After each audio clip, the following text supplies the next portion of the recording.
Bom, sejam todos muito bem-vindos à nossa live de hoje. O tema que nós vamos falar hoje é sobre a questão de abandono afetivo. Nós temos aqui duas pessoas que sabem muito do tema, a doutora Silvia, que inclusive já passou por um problema desse, a doutora Angélica e o doutor Roberto. Sejam todos muito bem-vindos, é um prazer tê-los aqui conosco. Obrigada. Muito obrigado e espero que esse bate-papo seja proveitoso. Com toda certeza será. Silvia, doutora Silvia, nos dê um parâmetro para aquelas pessoas que estão entrando aqui, o que seria o famoso abandono afetivo? Olá, boa tarde a todos, boa tarde, doutora Angélica, doutor Luiz Fernando, doutor Roberto, a todos que estão ouvindo a live. Abandono afetivo é quando o pai ou a mãe deixa de prover para a criança, né, amor, carinho, atenção, cuidado, né, mostrar o seu respeito pelas coisas, mostrar como funciona a vida, né, porque tudo isso a gente ensina, pai e mãe ensina para os seus filhos. A questão do abandono afetivo, para aqueles que nunca ouviram falar sobre esse assunto, ela demanda um cuidado muito especial, porque nós temos uma criança envolvida nisso. Uma criança que ficou abandonada, ou pelo pai ou pela mãe, independentemente de quem seja, a vítima é a criança. E a vítima, nesse caso, sofre de muitos problemas, inclusive psicológicos. Não é só a questão de prestação de alimentos, mas também a questão de problemas psicológicos, que até, inclusive, algumas crianças acabam se revoltando com isso. Angélica, a minha pergunta seria nesse sentido. Quais as consequências do abandono com relação àquele que abandonou a criança? Ao pai que abandonou, à mãe que abandonou? Qualquer um, independente de quem seja. Então, as consequências, na verdade, são mais judiciais para o pai, né? Porque se ele abandonou, afeto mesmo ele não tinha pela criança. Então, as consequências para ele, ao meu ver, vão ser mais judiciais. Ele pode ser condenado a pagar danos morais, ele pode ter o seu sobrenome retirado da certidão de nascimento da criança. Então, assim, as consequências, ao meu ver, as mais drásticas seriam essas. Silvia, você que vivenciou um problema desse, da questão em si do abandono afetivo, como é um caso já prático, o Roberto, o microfone está dando muita interferência. Tá, deixa eu fechar aqui, peraí. Como é uma questão muito mais prática e demanda um cuidado um pouco diferente, né? Na sua visão, qual o que o abandono gera na cabeça de uma criança? Gera muitas coisas, né? Inclusive, minha filha é síndrome de Down, mas ela é praticamente normal, né? E ela sempre pergunta: mamãe, quando eu vou conhecer meu pai? Toda confusão, tudo que acontece, quando ela sente mágoa, quando ela sente uma tristeza, ela coloca o nome do pai na frente. Isso pra gente é muito chato, porque a gente não consegue fazer nada, né? Então a gente fez uma avaliação, a psicóloga falou que ela tem muita vontade de conhecer o pai, de saber como ele é. Então fica difícil pra gente, né? Porque a gente vivencia isso no dia a dia. Ontem mesmo ela chorou. E eu falei: o que foi, filha? Quando eu vou conhecer meu pai, mamãe? Filha, eu sempre falo, pede para Deus tocar no coração dele. Porque não tem outra forma. Nós estamos com essa ação. A ação já está lá no STF. mas ele nunca falou em conhecer, de estar com ela, nunca. É extremamente complicado isso, né, Roberto? Os problemas que eles não são simplesmente judiciais, né? Eles acabam sendo muito piores na esfera moral, né?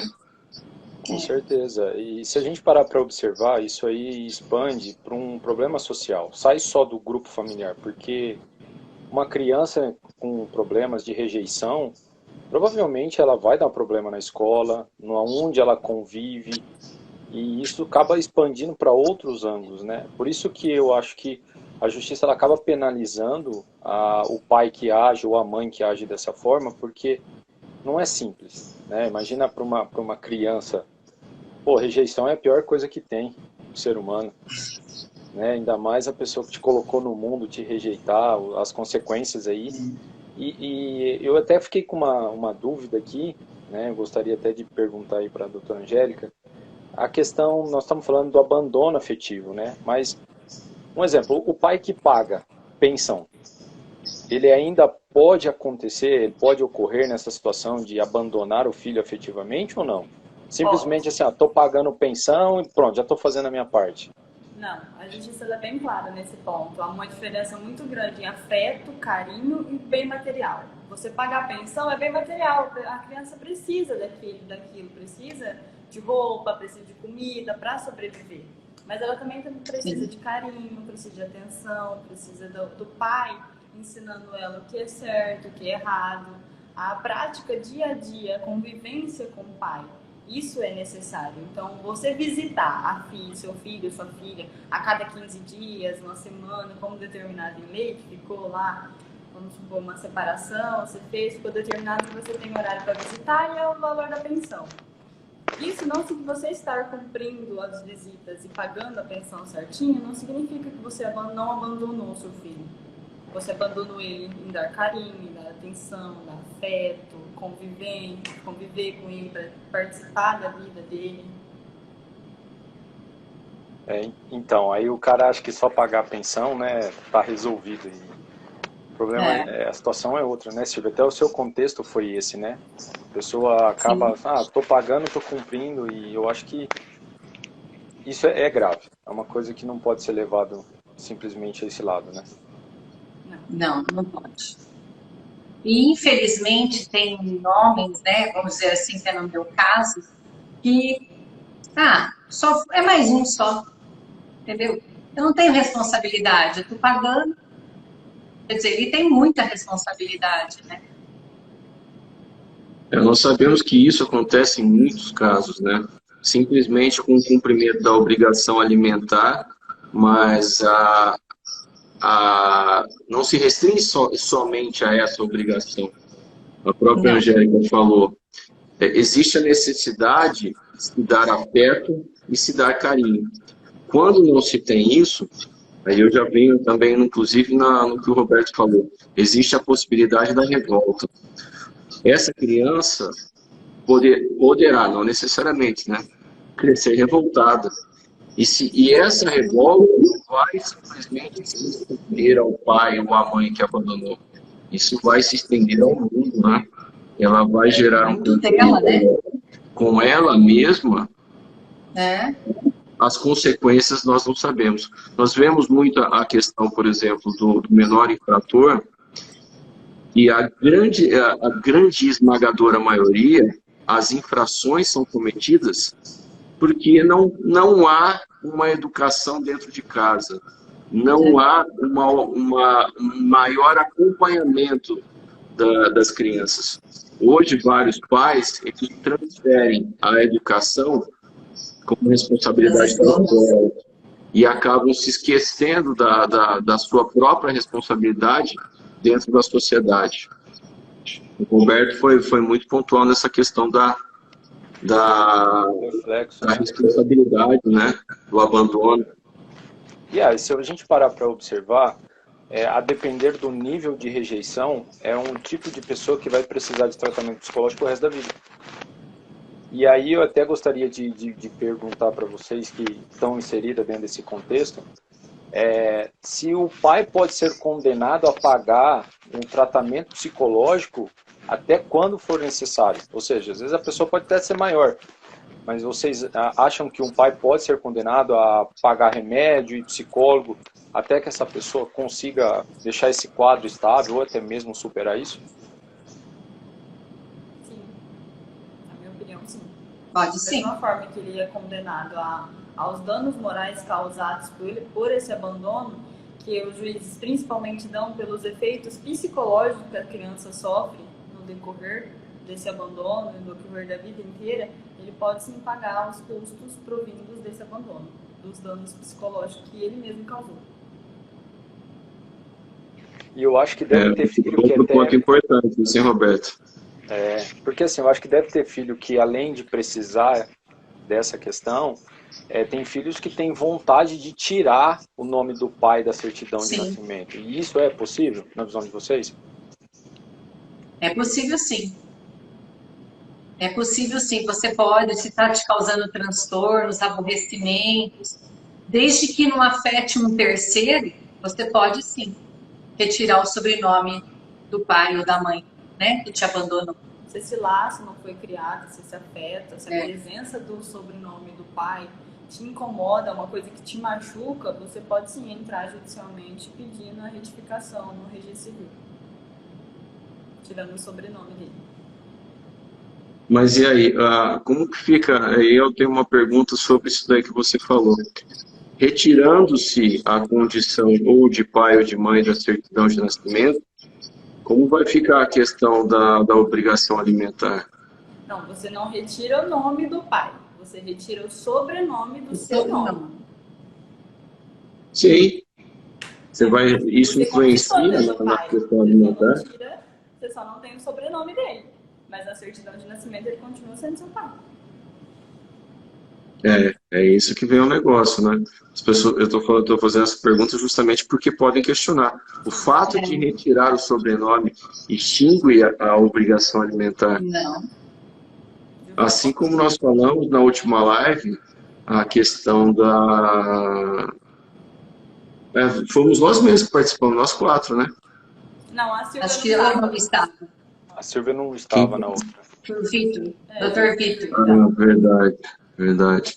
E nós falamos da questão do acolhimento do pai que não é pai biológico, né? E depois ele quis retirar o nome do registro de nascimento da criança e tudo mais. Não necessariamente ele não vai conseguir, assim como também ele não vai extinguir a obrigação alimentar, né? É muito interessante. Ô, Silvia, Silvia e Angélica, essa questão do abandono familiar, eu sei que ela é vista caso a caso e a justiça vai analisar e penalizar aquele que abandonou, porque eu falei, pode ser tanto pai como mãe, né? Como a justiça vem vendo isso na aplicação de alguma sanção contra aquele que abandona?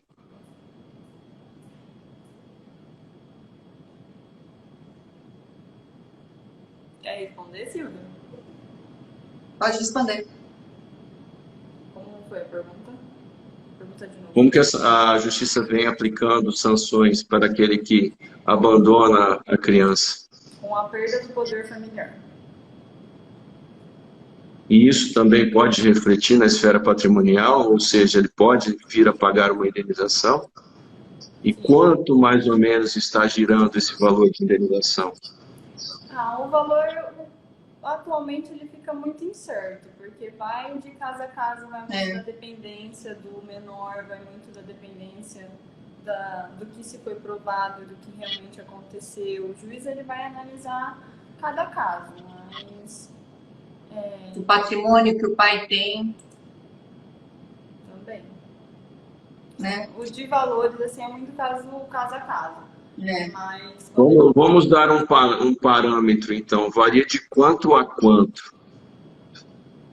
Não, Silvia, eu vou pedir você, no seu caso. Quanto foi condenado no seu caso a pagar? Olha, nós pedimos 100 mil. O juiz deu 20. Nós estamos recorrendo. Né? Na verdade, houve um arbitramento inicial e depois foi modificado, não é? Como que foi isso? Ele fala que não teve abandono afetivo, né?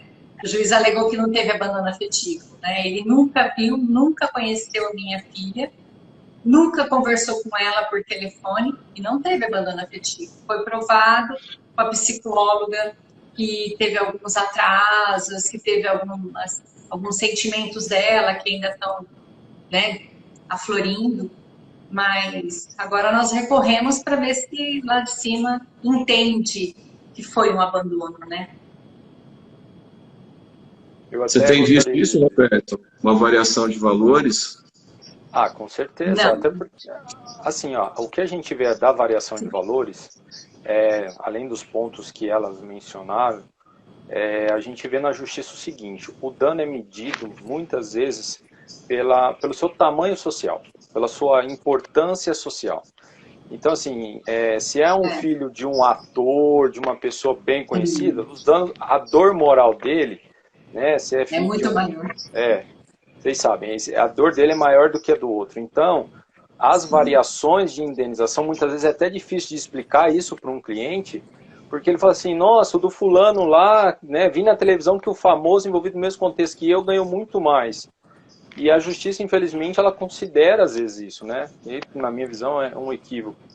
Então, é complicado. E eu até gostaria de aproveitar até o caso da Silvia, porque a dúvida que surge é o seguinte: como que você prova isso num processo? Como é que você chega para o judiciário e fala: olha, o pai abandonou, ou a mãe abandonou o filho? A gente precisa pensar no mecanismo de como trazer isso para o judiciário, né? Porque é aquilo que a gente comenta: alegar é uma coisa, provar é outra. Mas como é que uma pessoa que está passando esse tipo de contexto, ela consegue demonstrar isso para o judiciário? Um tipo de prova, foto, relatório, conversa, testemunha, como que vocês veem a forma de provar Várias isso? formas, né? Várias formas. No meu caso, eu tive várias declarações das fonos, da escola, que eles nunca tiveram contato com o pai. Teve a avaliação psicológica, né? Teve... Deixa eu lembrar outra coisa. Não lembro. Na verdade, nós vamos fazer o seguinte: só um minutinho. Nós pedimos para ele trazer, porque ele falou que tinha contato. Ele via ela todo ano.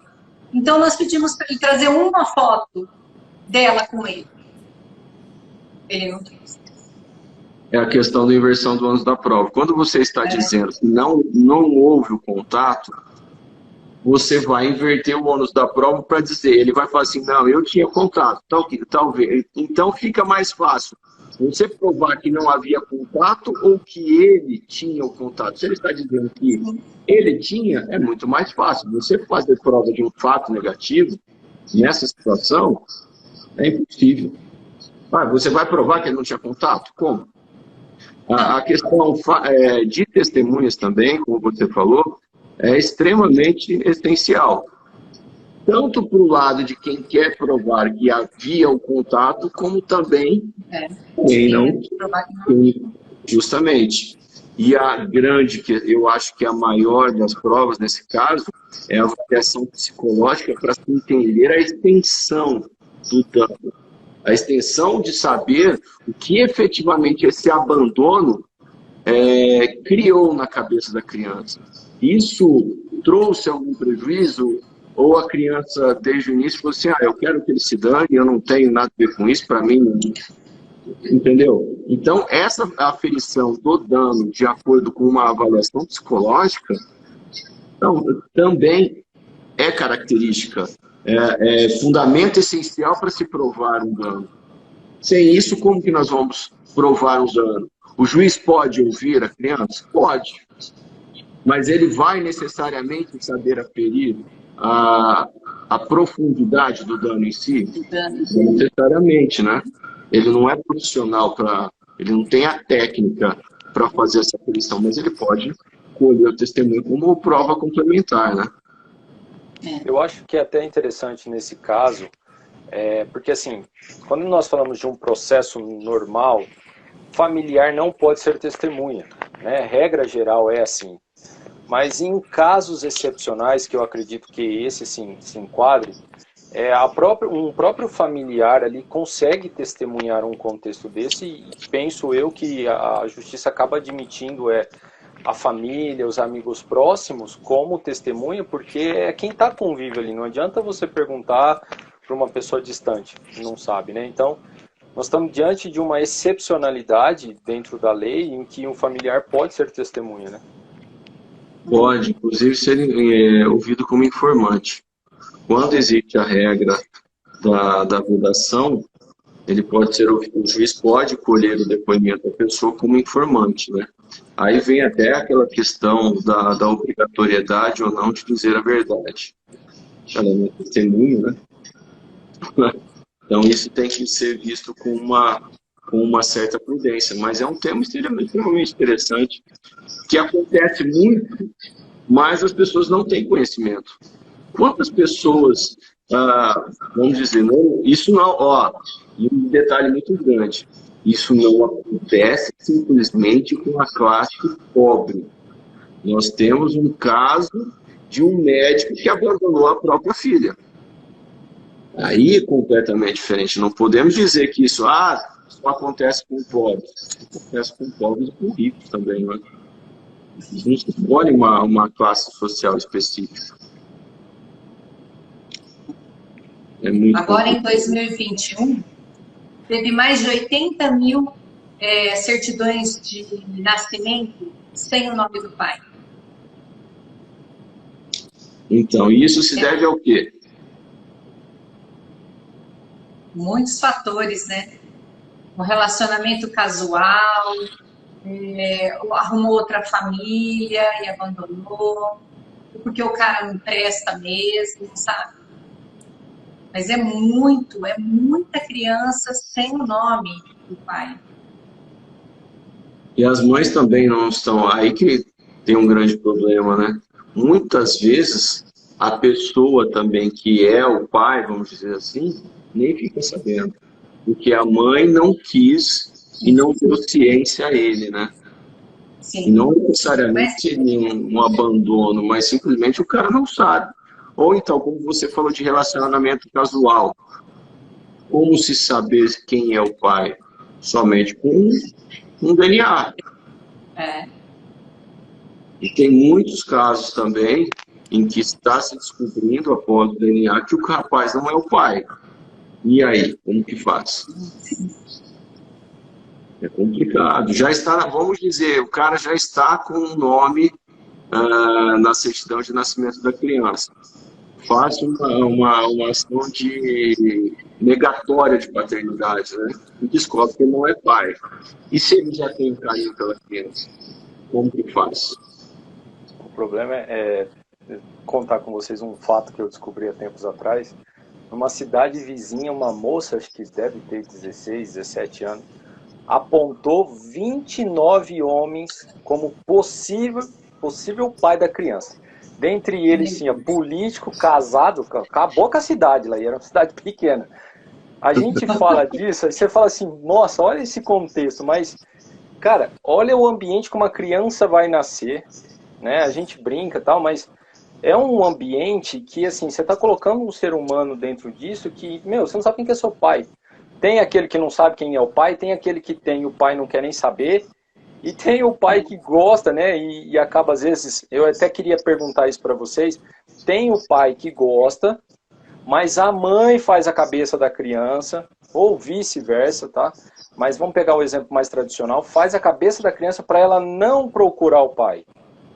Fazendo ali naquela verdadeira lavagem cerebral. Existe uma diferença aí nessa questão? Um exemplo, o pai que abandona e a mãe que impede através dessa coisa assim. Como é que a gente consegue pôr isso em palavra na visão de vocês?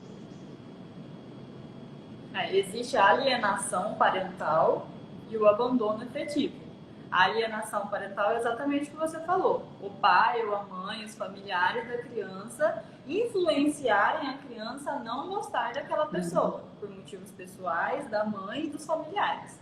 Incentiva o filho a não gostar do pai, a não querer ver o pai, porque o pai não presta, porque o pai abandonou ele. Isso é alienação parental. O abandono afetivo, ele vem do próprio ser. Ele mesmo não quer saber do filho, ele não quer ver o filho, ele não faz questão de ficar com o filho, ele não faz questão de saber se o filho está vivo, se morreu, se está doente, se está precisando de alguma coisa. O abandono é não querer saber. A alienação parental é você ser influenciado a não gostar daquela pessoa. Existe essa diferenciação dos dois. Que acontece, os dois acontecem muito. Muito mesmo. E a criança tem um prazo, sim, para, um exemplo, quer entrar com uma ação contra o pai, ele tem um prazo para poder ir na justiça ou não? Tem prazo de 3 anos a contar da maioridade. Você pode entrar. Você pode pedir o abandono afetivo até 3 anos após a sua maioridade. Isso daí, o prazo prescricional, as pessoas não sabem que esse prazo prescricional é apontado a partir que a pessoa atinge a maioridade, né? E não efetivamente de quando pode ter acontecido o dano, né? Tem pessoas que acham que não existe prazo prescricional. Está lá com seus 50 anos de idade e pode pedir abandono afetivo. A gente já recebeu casos aqui no escritório parecidos, né, Maria Silvia? Eu tenho uma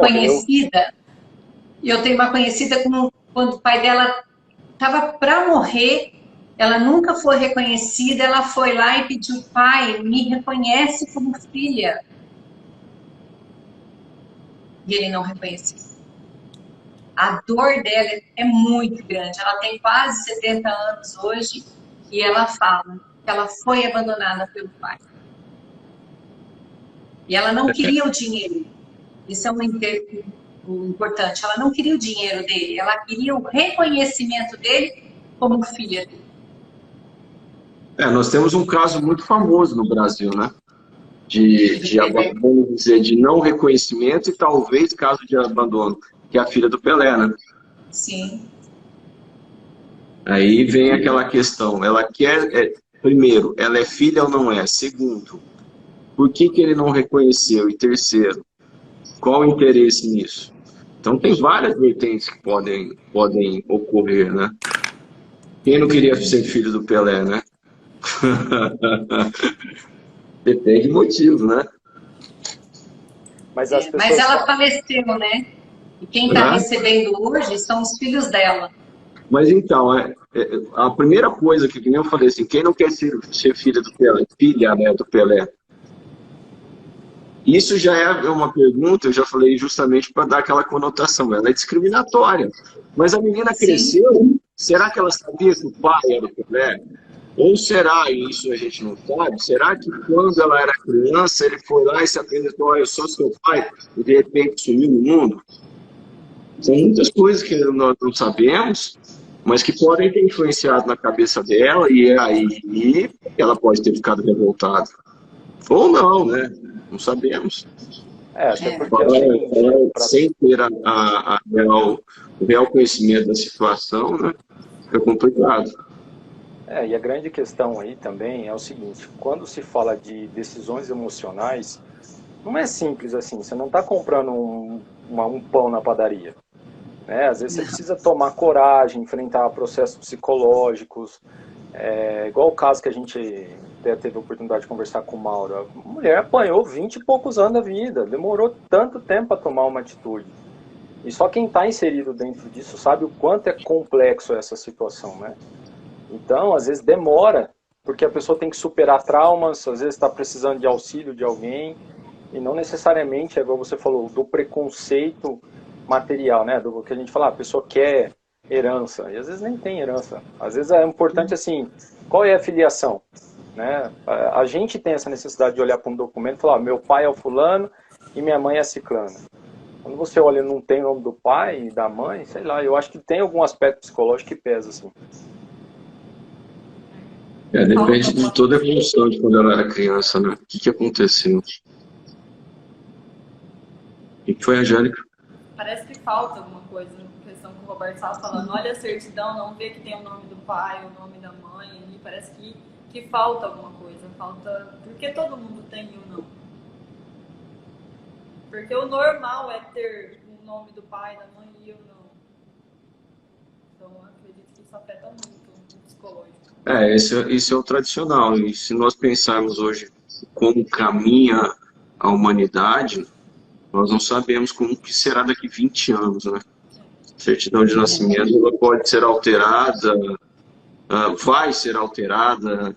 Nós não sabemos agora se serão 2, 3 ou 4 pais, porque agora já tem aquela história do trisal, né? Já estão incluindo mais pessoas na certidão de nascimento. Tem a questão do... pais, vão ser só 2 mães, vão ser uma Então, mãe, pai, nós... 2 pais, 2 mães. Isso já tem alteração, mas eu estou falando, imagine daqui 20 anos, né? Como que será? Nós não sabemos. É que o conceito de família mudou, né? O conceito familiar que antigamente era homem e mulher. A gente percebe isso não de agora, quando o STJ vem e fala que o bem de família de uma única pessoa, aquilo é considerado de uma família. Então, a partir dali, começa algumas modificações em que a gente olha para outras áreas e é normal, vai ter mudança. É lógico, algumas pessoas, em razões de criação e crença, não conseguem pensar num modelo novo de família, mas hoje tem. Hoje tem 3, 4 morando junto, que cuida, né? Sim. Às vezes nem tem vínculo sanguíneo nenhum e cuida, porque acho que a tendência da sociedade é levar para o lado afetivo. Gosta, não gosta. E eu acho que esse laço vai ficar, ele vai sobrepor sobre a questão sanguínea, num momento lá no futuro, né? Hoje, com certeza. Questões relacionadas a afeto e não a sanguíneo. O nosso tema da outra semana, a paternidade afetiva, ela é composta pelo afeto, não sanguíneo. E é possível já. Sim. Então hoje a sociedade já está muito nessa questão de afeto. Justamente.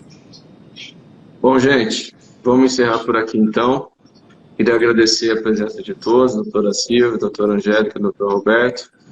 Semana que vem nós entraremos em algum outro tema que nós vamos definir, provavelmente da área trabalhista, né, Roberto? Sim, semana que vem nós vamos puxar um tema aqui legal. Nós vamos publicar com antecedência. Obrigado a todos pela participação. Obrigado, gente. Foi um prazer tê-los conosco. Obrigado. Um abraço, então. Boa tarde a todos, bom trabalho, boa semana. Tchau. Tchau, tchau.